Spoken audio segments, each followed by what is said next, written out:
तो दोस्तों अब सुप्रीम कोर्ट ने भी पटाखे जलाने पर बैन हटा दिया है।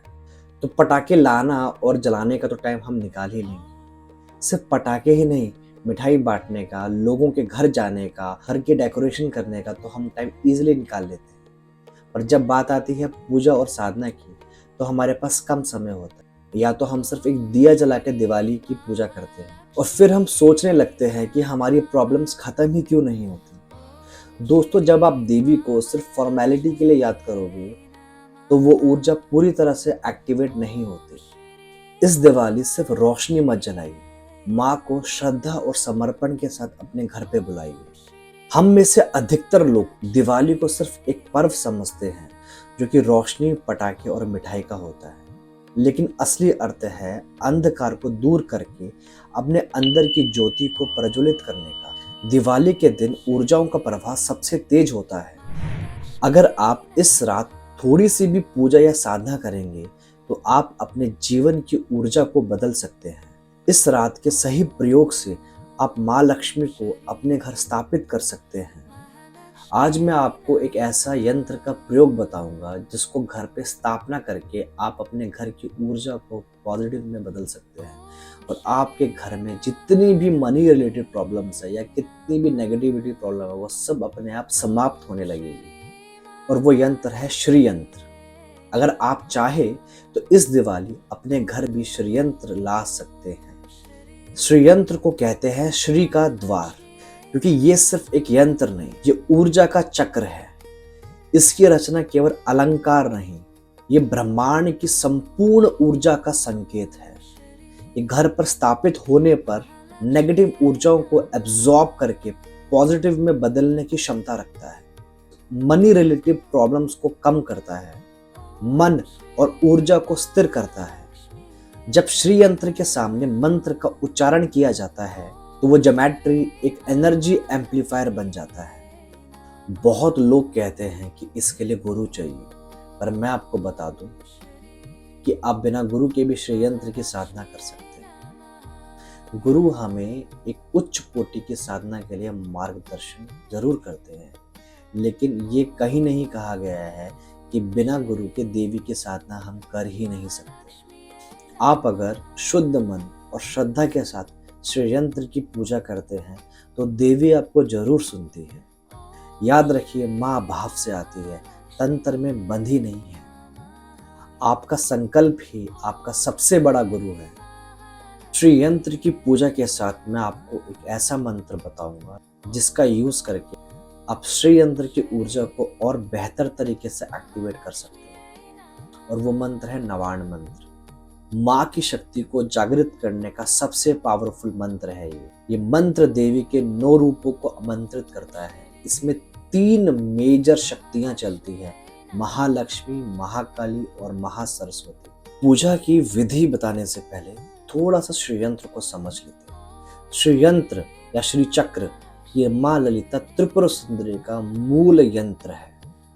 त्रिपुरा का अर्थ है 3 लोक, और वो 3 लोक है पृथ्वी, अंतरिक्ष और स्वर्ग। त्रिपुरा सुंदरी देवी इन तीनों में व्यापित शक्ति है, इसलिए उन्हें राज राजेश्वरी, ललिता महात्रिपुरा सुंदरी और आदि पराशक्ति भी कहा जाता है। श्री यंत्र में 9 आवरण होते हैं, जो देवी के 9 रूप और 9 तत्व को दर्शाते हैं। ये 9 आवरण मिलकर ब्रह्मांड का सिंबॉलिक रूप है। इसका मतलब जब तुम श्री यंत्र के सामने साधना कर रहे हो, तो तुम देवी के कॉस्मिक एनर्जी फील्ड को एक्टिवेट कर रहे हो। देवी का मूल रूप मंत्र होता है ऐंग रिंग श्रीं। देखिए, पर मैं आपको यहाँ पर नवाण मंत्र का प्रयोग कर श्री यंत्र की साधना बता रहा हूँ। श्री यंत्र श्री विद्या का एक बहुत महत्वपूर्ण यंत्र होता है। श्री विद्या एक अलग लेवल ऑफ सिलेबस है, इसमें कई लेवल होते हैं और हर लेवल का एक मंत्र होता है। इस वीडियो में मैं आपको दिवाली पर कैसे हम श्री यंत्र का प्रयोग करके और नवाण मंत्र के साथ किस प्रकार से इस श्री यंत्र की एनर्जी को एक्टिवेट करके अपने घर पे जितनी भी प्रॉब्लम्स है उनको रिजॉल्व करने का प्रयास करेंगे। नवाण मंत्र होता है ऐंग रीं क्लीं चामुंडाय विच्चे। काफी लोग मंत्र को शुरू करने से पहले ओम भी लगाते हैं, लेकिन जो मुझे मेरे गुरु से मिला है मैं आपको वही परोसूंगा।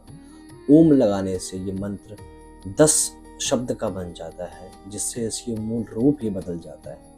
नवाण मंत्र भी आप बिना गुरु के भी जप सकते हैं, कोई दिक्कत नहीं है। नवाण मंत्र में ऐम रीम क्रीम या फिर एंग रिंग क्लिंग, ये दोनों ही सेंटेंस सही है। अगर आपको गुरु से ये मंत्र मिला है तो आपको सही प्रोनाउंसिएशन गुरु से मिल जाएगा। अदरवाइज अगर आपके पास कोई गुरु नहीं है तो आप इन दोनों प्रोनाउंसिएशन में से कोई भी लगा सकते हैं, दोनों ही सही है और सेफ है। तो दोस्तों, यंत्र और मंत्र का कॉम्बिनेशन बनने से एक शक्ति चक्र बनता है जो आपके घर में अबेंडेंस का प्रवेश करता है। जान लेते हैं एक छोटी सी इजी और सात्विक पूजा विधि। एक पवित्र स्थान चुन लीजिए, मंदिर या फिर कोई शांत स्थान, जो कि नॉर्थ ईस्ट डायरेक्शन भी हो सकती है। कपूर या गुग्गल से स्थान को पवित्र कर दीजिए। आप एक प्लेट पर लाल या पीला वस्त्र बिछाकर उस पर श्रीयंत्र रख सकते हैं। श्रीयंत्र को शुद्ध करने के लिए आप गंगा जल या जल का छिड़काव कर सकते हैं। दीपक और धूप जलाकर आप माँ को निमंत्रण दे सकते हैं। अब हम नवाण मंत्र का प्रयोग करेंगे यंत्र में देवी की ऊर्जा को प्रवाह करने के लिए। कम से कम 108 बार इस मंत्र का जप करें। जाप के दौरान ध्यान करें माँ का और इमेजिन करें कि माँ की शक्तियाँ श्रीयंत्र पर प्रवेश कर रही है। याद रहे, आपका कंसंट्रेशन उस श्रीयंत्र के बिंदु पर होना चाहिए।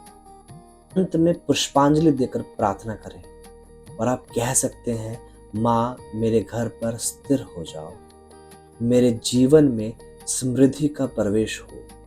दोस्तों, याद रहे, भावना और श्रद्धा पूजा का सबसे बड़ा मंत्र है।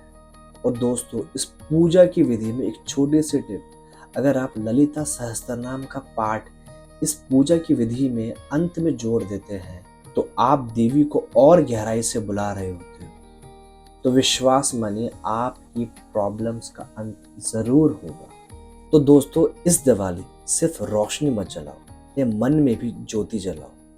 श्रीयंत्र की स्थापना करो, नवाण मंत्र का पाठ करो, ललिता सहस्त्रनाम का पाठ करो, के प्रति भावना जगाओ और देखो कि कैसे आपके जीवन में समृद्धि स्वयं प्रवेश करती है।